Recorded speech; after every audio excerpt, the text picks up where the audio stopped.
Hello, welcome to part 2 of lecture 7. I think I may have forgotten one of the slides from the other reading, so we're going to go to that really quickly. But when it comes to reporting grades in a differentiated classroom, remember number one that effective differentiation actually makes sure that you have, in addition to the learning environment being both safe and challenging, that teaching and learning routines include whole class, small group, and also individual attention. So if your learning goals are clearly communicated and you have the three opportunities throughout each of the classes for students to engage in a way that shows what they know, then it should be relatively simple to clearly report the progress of within a differentiated classroom. So here it says, in regard to reporting progress as one category of information about a learner, some noted authors have suggested that if learning is assessed using a well-defined set of learning outcomes or standards, progress can be both measured and communicated. One of my rules is always to go back to the standards. So as an English teacher, for you who are out there, there are a lot of standards, ridiculous amount, and sometimes it can get confusing, especially for me. So I lead with a standard, and then it always goes back to the outcome. I do the end result approach, or the whatever I know the terminology, but it's not coming to mind. I always think of the end goal and the standards we need to achieve, and then I build those into each of the activities and the required assignments that students will have, regardless if they're independent, group, and also whole group. And just to let you know, you can have group assignments with the reporting of grades. However, it's how you report it. So with my groupings, I don't just put students together. I actually have them be in cooperative learning arrangements where they have specific tasks that they have to complete, or with literature circles or within stations, they have to turn in their folders. So if you are going to grade anything that comes out of a group dynamic or setting, it has to go back to the communicated standard. And typically with those, I will have an individual activity that ends the stations activity. My stations usually last 25 to 30 minutes, and they include at least 3 or 4 different ability levels. So when you do, and if you do use any of the 3 approaches that they mentioned, you want to make sure that it goes back to what is supposed to be measured and what you have communicated to students that you will be measuring. It says here that teachers modify their practice not by sweeping change, but step by step in small ways. So you're at the part of where you're putting in the step-by-step process. You're taking the courses, fully comprehending the use of differentiated instruction, and then now from there, the next step will be you analyzing what you have done, your grading approaches and practices to ensure that, number 1, you understand what you're doing, number 2, the gaps that you need to fill, and number 3, how you need to start thinking about how you're going to do that. It's a step-by-step process. So don't feel overwhelmed or like you have to do this all at once. As you reflect on your practice and grow as an educator, you'll get better at it, regardless of how many years you've been in the profession. So the next article or the next reading we had was from our book, and I always include a digital version only because I want to be conscious of different ways that people like to access things. So you can have within your book is the same pages. Grading in a differentiated classroom. A lot of times I think the myth is that it's too difficult to do, but it's not. So remember that if you have clearly aligned goals and you've communicated those and you created assignments around those goals, and also consider your students at the forefront, this should not be something that is extremely difficult. So it says, by now, it should be clear that in a differentiated classroom, students often work at different paces and are assessed according to varied learning goals.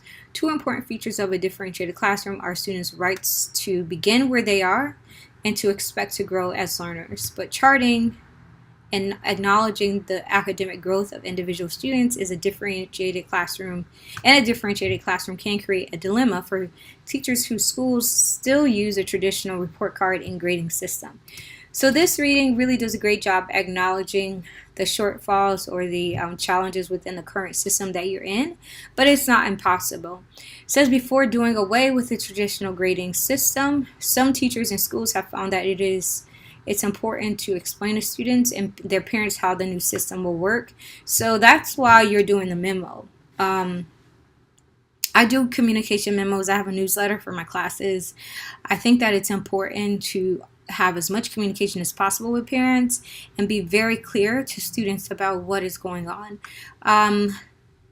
For next week's class, or for next week's module, we'll get into this a little bit more, but it's imperative that you can communicate how you're grading to students and families. So it says here, students and parents learn that the new grading system is based on individual goal setting and progress in reaching those goals, and that students will be graded against themselves rather than in competition with other students. So it's all about their portfolio type of assessment or their pathway to learning the skills that are required to pass that grade. And you can do that in a plethora of ways. I know that a lot of you have very different and some of you have very strict and set ways of having to do things and what you have to report in your grade book.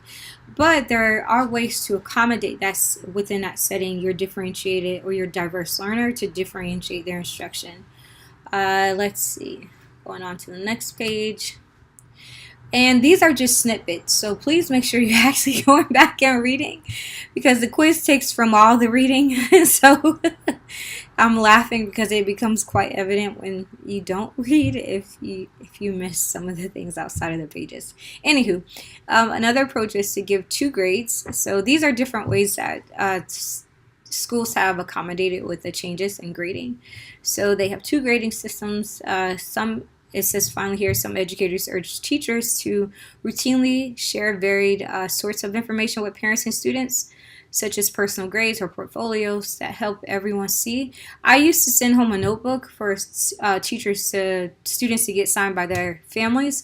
The challenge with that is if the notebook doesn't come back. So a summary page might be well situated within certain environments, or even having like a chat. I do text message updates.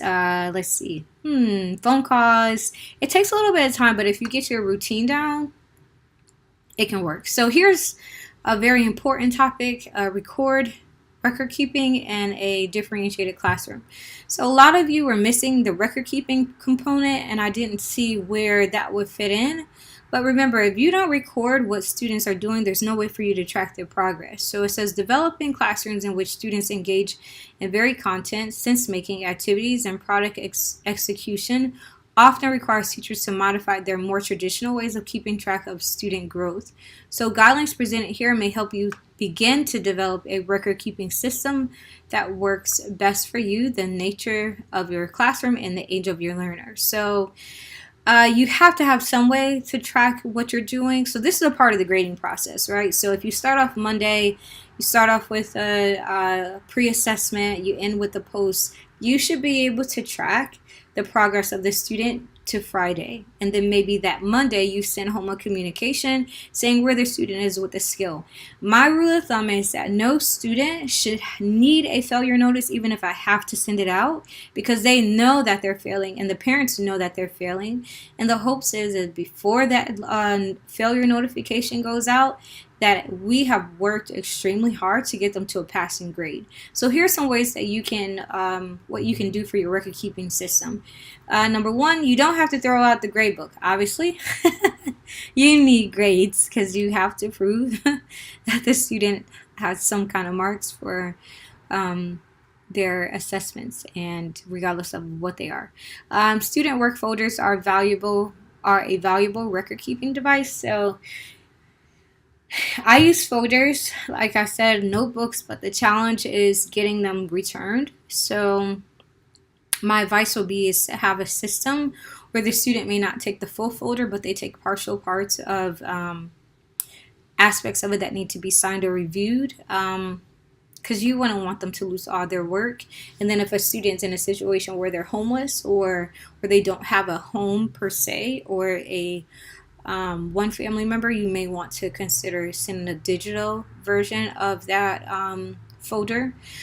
Share as much record keeping responsibility as possible with your students. Consider the possibility that not all work has to be formally graded.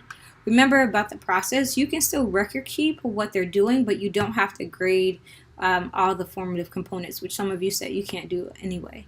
And then involve students in student-led parent conferences. So one of the things that I loved about me reflecting on my own practice was the need to involve my students more. So that resulted in 2 changes that I would make throughout the year, which included, number 1, evaluations that the students did on me in the classroom every quarter. So I would have like 4, and the students got to voice what they wanted to do, what they didn't want to do, what they found was working, and everything in between.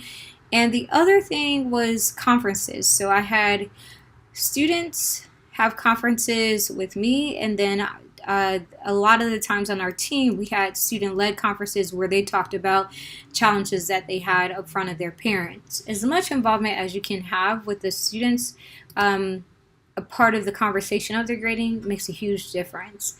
So I know I didn't get a chance to go over every single thing in the readings, but the readings are really great and they provide a lot of resources for you. So I hope you make time to read through all of them. They're not that long. It's just a little time consuming because they're 3, but you only have one thing to do. So some final thoughts. Differentiating assessment can be challenging, but it offers so many rewards. Students and teachers benefit from aligned practices that offer differentiated approaches to learning. To ensure you are incorporating differentiated grading practices effectively, remember the following. And just a note, remember that all students have a right to learn from where they are.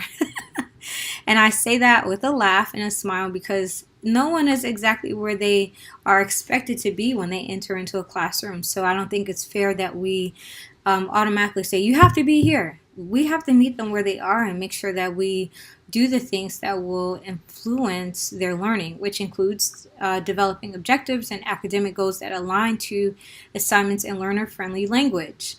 You're the only person reading the standards. The student is not. Most of the time, they don't understand what they're saying, so make sure the objectives are clear. Also, create or finalize a record-keeping method that aligns with frequent checks of stated objectives and goals. There shouldn't be a myth to how a student got to where they are at the end of the week, and there should be corrective practices that are put in place based on their progress. So you need to chart that, and then design a plethora of activities or reshape current activities that enable differentiated approaches or multiple ways of differentiating mastery, demonstrating mastery of the same goals. And then finally, communicate the process to students and put into place student-to-teacher conferences with parent-teacher conferences. So you need a little bit of both. I would only have the student-to-teacher conferences quarterly. So before a quarter was ending, I'd have a conference with the student, and then it would go through all day. That would be our makeup day. And then I'd have conferences with parents. But that concludes this slideshow or the lecture, sorry. If you have any questions, please let me know, and I hope you have a great day.